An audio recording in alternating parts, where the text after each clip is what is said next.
Today we're going to go over how do you move from hard money, private money, into bank financing. It's a path that all investors should take, want to take, but we're also going to go over why you need both and why really top investors always have hard money and bank financing at their ready. Before we jump into all the numbers and why this one's better and exactly the steps you take, I just want to go through a couple of investors that we've worked with, some for probably 10 to 15 years, who have graduated to bank financing but still use hard money too. Where do they use it and why?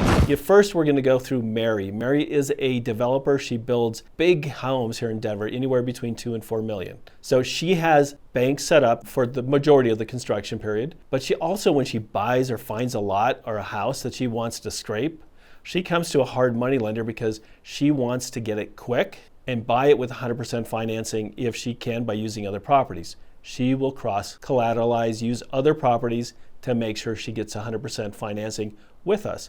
But she also knows if she doesn't close in 7 to 10 days, she's not going to get that property. But once the property is approved through zoning and everything else, the construction, the bank funding comes in because that's typically, a 12 to 18 month period, and she wants the cheapest money she can during that construction time. Another example is Jeff here in town. He buys, somewhere between 4 and 5 flips a year. They're good size flips, anywhere between $400,000 and $800,000. What happens is his bank has a limit. They set it where he can only do 2 flips at a time. So when he finds a really good flip and already has 2 with the bank, he'll go to a hard money lender because he knows when the properties are good and when they're there, he has to jump on them. So he uses the bank financing when he needs it. For the longer term, for the cheaper, we're going to go through all the numbers, all of those things in the future, but you're going to see that different investors use hard money and bank financing. It's not always just one or the other. You got to use both. So we know exactly why you want to get to banking because it's cheaper with the interest rate and the points. So if you find the right deal that could close within the time frame that they allow, and that's the one negative or one of the biggest negative with working with banks, is you're going to have to allow, if you're lucky, 2 weeks, but usually between 3 and 5 weeks for them to close. So if you have a good deal in mind, someone comes to you with a good deal, and the only way you get that deal is if you close quick, banks are not the way to go. I have an example of that with a guy we helped. We'll just call him TC. He's a longtime client of ours who also uses other financing, but he came across this project. And he was one of 5 bidders the very first day. He bid $30,000 less because that's where it fit for his construction timeline and everything else like that. But he could close in less than 10 days with no appraisal, no inspection, none of the things that sellers don't like to see. By using private money, hard money, over a bank, he was able to get that contract, close it, and save $30,000. So he almost saved 10%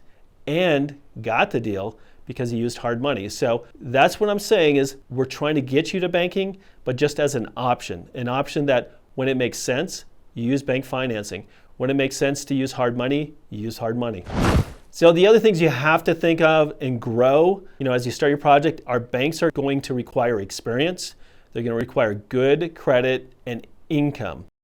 Also, when we're working with banks, what you're going to find compared to some of the hard money lenders is escrow is a little bit slow, or they only backfill escrow, which means you pay for everything up front and then they'll pay you back. But sometimes that takes 2 or 3 weeks and your project can stall. A lot of times when you're working with banks, it means you have the money in your pocket, you have the credit, you have the escrow. When you get to there, banks are perfect for your deals. This whole video is about understanding not only how do you get to bank financing, but that you need both hard money and bank financing to be successful. Typically, you're going to use bank financing when you have longer deals, longer projects. If it's just a 2 or 3 month, it's probably hard money. You're also going to look at it when you have larger projects because, of course, that 1 to 2 to 3% higher in the interest rate really accumulates when you have a larger loan. A $100,000 loan, if you're paying 1% more for 3 or 4 months, is not as much as $1 million loan. So banks are best for large loans, longer loans, and deals, like I said before, that just you have the time to close it. You have the money for your own fix-up that they could backfill with their escrow. When you're in that position, that's where you're going to save more and more money and put more money in your pocket. And just on the other side too is hard money. Hard money is when you need to close quick, maybe you have a shorter time period, and maybe even smaller deals, unique deals, land deals, development, finish a project. There are certain things where banks don't fit that hard money fits, and that's why you need both of them. One for the projects that banks fit, and one for the projects that hard money fit better. So now that we talked about both, like how do you go from starting out using hard money, how do you get to the banks? They're going to require certain things, pretty much standard for all banks. Number one, they're going to want to see you in business for up to 2 years, unless your personal income can handle, which means you could qualify for the loan that they're going to give you without any of your income from your business. Maybe you are a W-2 employee, a software engineer, or a dentist or somewhere like that, and you don't need the income.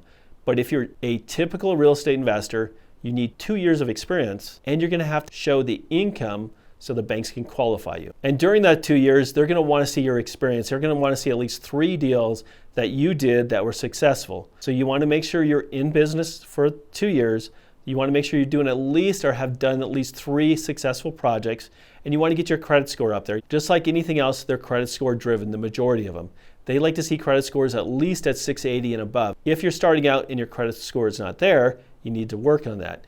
If it's a usage problem, check out one of our other videos here, because we talk about how moving personal credit cards off your credit report and put them into a business credit card. So there's certain tricks you need to be working on now to make sure in the future you're bank ready. You're also going to need more money down. Typically on a project, a bank's going to require 20% of your own money. So start saving money, maybe get your lines of credit. We talk about HELOCs and other videos we do, like how to position yourself for your bucket of money, which is the money you need for each project. When you get into banks, they're going to be somewhere between 20 and 25% even that they'll require that you bring in. So make sure your credit's in line, make sure you have the experience, the 2 years, and make sure you have money, the money that you need for the project and to carry the project. And one last thing on banks is you really have to shop around and find the banks that actually want to work with real estate investors.